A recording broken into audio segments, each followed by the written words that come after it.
बिस्मिल्लाहिर्रहमानिर्रहीम। अस्सलाम वालेकुम। मेरा नाम डॉक्टर एहसन है और आज हम जानेंगे सब डिवीज़न साइलोपसिडा के बारे में।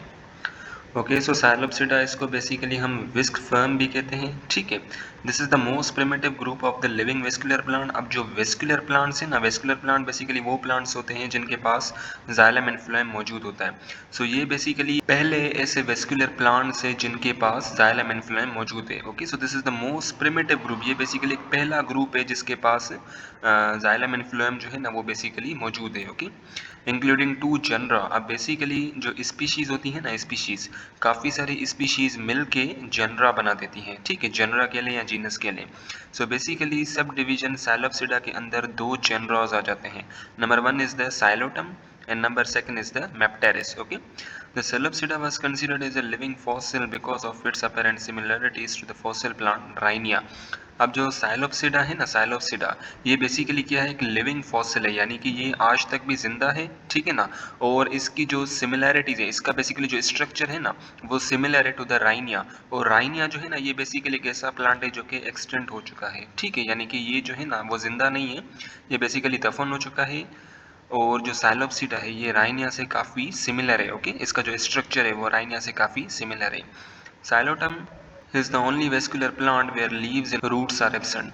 अब बेसिकली साइलोटम जो है ना ये एक ऐसा वाहिद वेस्कुलर प्लांट है जिसके पास ट्रू रूट्स और ट्रू लीव्स जो है ना वो बेसिकली क्या होते हैं, एब्सेंट होते हैं। आल्दो देखिए ये बेसिकली क्या है, वेस्कुलर प्लांट है, यानी कि इसके पास जाइलम भी मौजूद है, इसके पास फ्लोएम भी मौजूद है, लेकिन इसके पास ना तो ट्रू लीव्स हैं ना तो ट्रू रूट्स हैं। Okay, so the Psilopsida sporophyte are simple dichotomously branching small plant. अब basically suppose this is a Psilopsida और ये जो है ना this is the stem of Psilopsida। ठीक है ना, और यहाँ पे basically क्या है, काफ़ी सारे rhizoids हैं।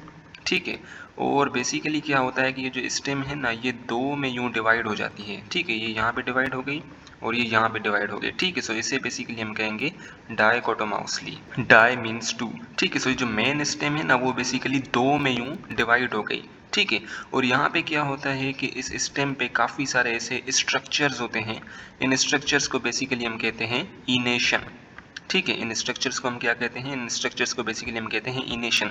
अब चूंकि ट्रू लीव्स तो है वो तो यहाँ पे प्रोड्यूस नहीं होते, जो ट्रू लीव्स की जगह क्या होते हैं, इनेशंस होते हैं। ओके, और ये इनेशंस क्या है, ये बेसिकली एक आउट ग्रोथ है from the stem. Okay, so they lake true leaves but produce small out growth of stem called enation. ठीक है ना, इनके पास बेसिकली ट्रू लीव्स तो नहीं होते, लेकिन ट्रू लीव्स की जगह क्या होते हैं, इनेशंस होते हैं। और ये इनेशन क्या है, सिर्फ आउट ग्रोथ है स्टेम की। ओके, एक किस्म का बर्ड समझ लें। And the aerial stem are green and carry out photosynthesis. अब बेसिकली जो स्टेम होता है ना, ये वाला स्टेम, अब इस स्टेम के अंदर काफ़ी सारे फोटोसिंथेटिक सेल्स होते हैं और इन फोटोसिंथेटिक सेल्स के अंदर फोटोसिंथेसिस का प्रोसेस परफॉर्म किया जाता है। Okay, sporangia develops at the tip of some of the aerial branches. अब बेसिकली स्पोरेंजिया जो है ना वो इन स्टेम जो है, इस स्टेम की जो ब्रांचेस हैं, इन ब्रांचेस के बिल्कुल टिप पे मौजूद होता है। ठीक है, सो ये जो मैं बना रहा हूँ ना बिल्कुल टिप पे, दीज आर द स्पोरेंजिया। और स्पोरेंजिया क्या है, this is the structure in which spores are present. ठीक है, स्पोरेंजिया एक बॉडी है और इस बॉडी के अंदर स्पोर्स बनते हैं। ठीक है, और ये चीज़ भी आपने ध्यान में रखनी है कि साइलोपसिडा के अंदर गेमेटोफाइटिक बॉडी भी होती है और स्पोरोफाइटिक बॉडी भी होती है, लेकिन जो स्पोरोफाइटिक बॉडी है ना ये बेसिकली डोमिनेंट होती है। ठीक है, और जो गेमेटोफाइटिक बॉडी होती है ये बेसिकली रेसेसिव होती है। Okay, within the sporangia meiosis produces haploid spore from spores mother cell. अब बेसिकली ये जो स्पोरेंजिया है ना, ये वाला जो स्पोरेंजिया, इस स्पोरेंजिया के अंदर मदर स्पोर सेल बनते हैं। ठीक है, ये बेसिकली मैं मदर स्पोर सेल बना रहा हूँ और ये मदर स्पोर सेल जो है ना ये बेसिकली डिप्लॉयड है। ठीक है, अब क्या होगा कि इस मदर स्पोर सेल के अंदर मियोसिस होगी और मियोसिस के नतीजे में 4 स्पोर्स बनेंगे। ठीक है, मियोसिस के नतीजे में क्या बनेगा, 4 अलग अलग स्पोर्स बनेंगे और ये जितने भी स्पोर्स हैं ना ये तमाम के तमाम हैप्लॉइड होंगे। ठीक है, सो क्या हुआ, मदर स्पोर सेल जो है व्हिच इज अ डिप्लॉइड, ये डिवाइड हो गई, इसके अंदर मियोसिस हुई और ये डिवाइड हो गई 4 हैप्लॉइड स्पोर्स के अंदर। ठीक है, 4 हैप्लॉइड स्पोर के अंदर। अब ये एक वाला स्पोर जो है ना, अब इससे बेसिकली क्या होगी, गेमेटोफाइटिक बॉडी जनरेट होगी और उस गेमेटोफाइटिक बॉडी को हम कहेंगे प्रोथैलस। ठीक है, प्रोथैलस। प्रोथैलस क्या है, प्रोथैलस कुछ भी नहीं है, ये बेसिकली एक गेमेटोफाइटिक बॉडी है जो कि जनरेट हुई है from the spores. So these spores are morphologically similar, therefore called homospori. अब बेसिकली ये वाले जितने भी 4 स्पोर्स बने हैं ना, ये वाले 4 स्पोर्स जो कि मियोसिस के नतीजे में बने हैं, ये तमाम के तमाम स्पोर्स जो हैं, इनका शेप, इनका स्ट्रक्चर, इनका साइज एग्जैक्टली सिमिलर होता है, इसलिए हम इन्हें बेसिकली कहते हैं homospory. Homo means same, spory means spores, ठीक है ना। सो ये बेसिकली क्या है, सेम स्पोर्स हैं, बिल्कुल इनका शेप भी सेम है, साइज भी सेम है, एग्जैक्टली सेम है, ठीक है। तो इन्हें बेसिकली हम होमोस्पोरी कहते हैं।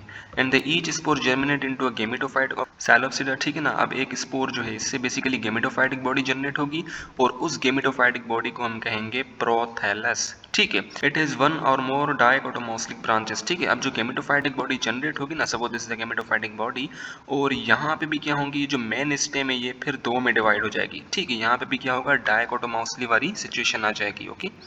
It bears numerous unicellular rhizoids. अब बेसिकली राइजोइड क्या है, suppose this is the psilopsida and this is the dichotomously, ठीक है।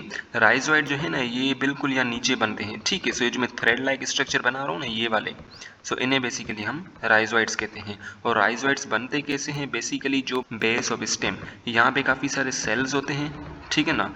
और इन सेल्स की एक्सटेंशन को ही हम राइजोइड कहते हैं, ठीक है। मैं सेल को यहाँ बाहर निकाल रहा हूँ, ठीक है ना। Suppose this is a cell, और ये सेल क्या हो गया, यहाँ पे यूं एक्सटेंड हो गया है, ठीक है। सो इस एक्सटेंशन, अब ये वाला जो एक्सटेंशन है ना, इससे ही बेसिकली हम कहते हैं राइजोइड। और ये राइजोइड क्या है, दिस इज अ यूनिसेलुलर। अब यूनिसेलुलर क्यों कहा, बिकॉज ये जो एक सेल है ना, ये एक सेल यूं इलोंगेट हो गया, खिंच गया, और इसने बेसिकली क्या बना दिया, राइजोइड बना दिया। मैं फिर से रिपीट कर देता हूँ, suppose this is a stem, ये पूरी की पूरी क्या है, स्टेम है साइलोप्सिडा की, ठीक है। And these are the dichotomously branches, ठीक है। अब बेसिकली जो बेस है ना, ये वाली बेस, बिल्कुल बॉटम पे काफ़ी सारे सेल्स होते हैं, और इन सेल्स की एक्सटेंशन से राइजोइड की फॉर्मेशन होती है, ओके। सो एक सेल जो है ना, एक सेल, ये एक सेल यूं खिंचेगा और यहाँ पे यूं बेसिकली राइजोइड बना देगा, ठीक है। राइजोइड कुछ भी नहीं है, बेसिकली ये सेल्स की एक्सटेंशन है। It is monoecious. अब बेसिकली जो गेमेटोफाइटिक बॉडी होती है ना, उसके अंदर मेल गेमिटेंजिया भी होता है और फीमेल गेमिटेंजिया भी होता है, यानी कि जो गेमेटोफाइटिक बॉडी बनी है, जो प्रोथैलस बना है, उसके अंदर एंथ्रीडिया भी होगा और आर्किगोनिया, दोनों सेक्स ऑर्गन्स होंगे, ओके।